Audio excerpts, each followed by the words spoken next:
Mi chiamo Lella. Il mio peso per tanti anni è arrivato al massimo di 167 kg per solo 1,58 m di altezza.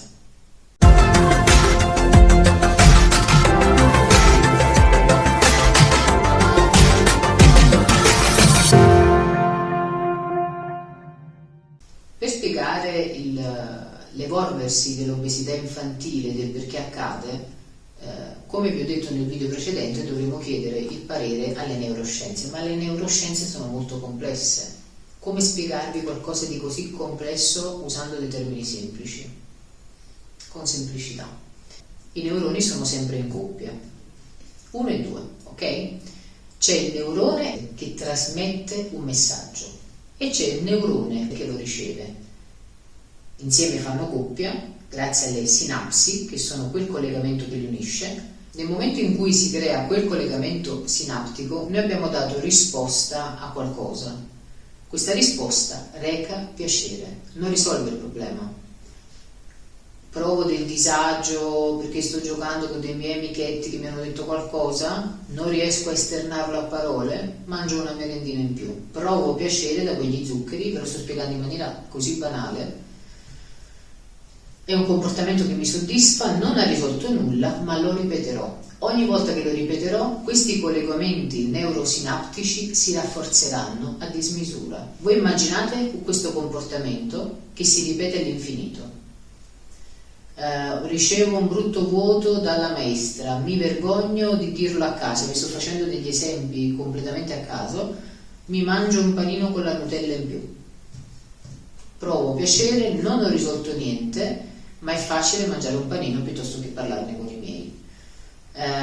Qualcuno mi ha offeso, insomma, ogni volta che si provano delle condizioni di disagio. Purtroppo a lungo andare che cosa succede? Che anche quando si provano belle emozioni, ho avuto un bel voto a scuola, adesso festeggio con una fetta di torta in più. Ho avuto quella promozione al lavoro, perché poi man mano si diventa grandi,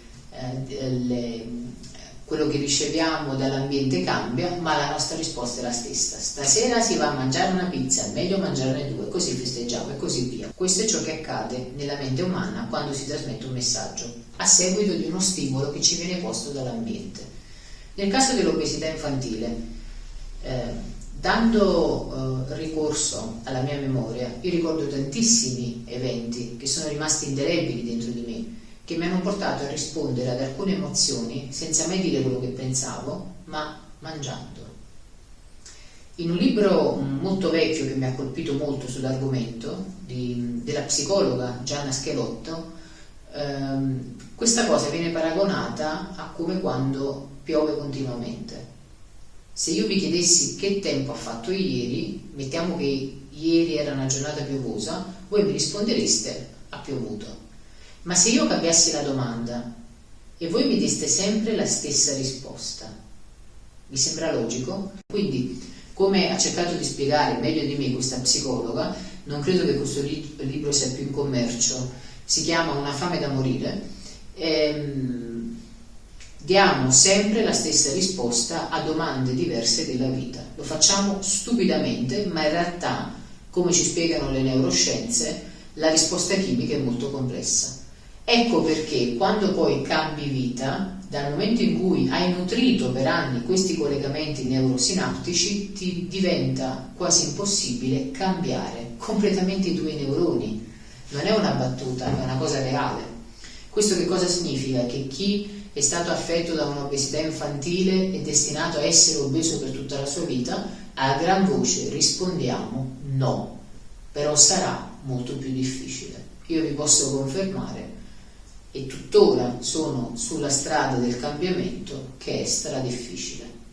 Ed è anche difficile aver fatto un'analisi di tutti questi meccanismi per poi cercare delle soluzioni e non delle scuse nel momento in cui si capisce che è un comportamento consolidato non solo nei disturbi alimentari, ma in tutti quei disturbi comportamentali che portano ad evitare i problemi piuttosto che risolverli. E la vita, come ci insegna la psicologia generale, è tutto un problema da risolvere.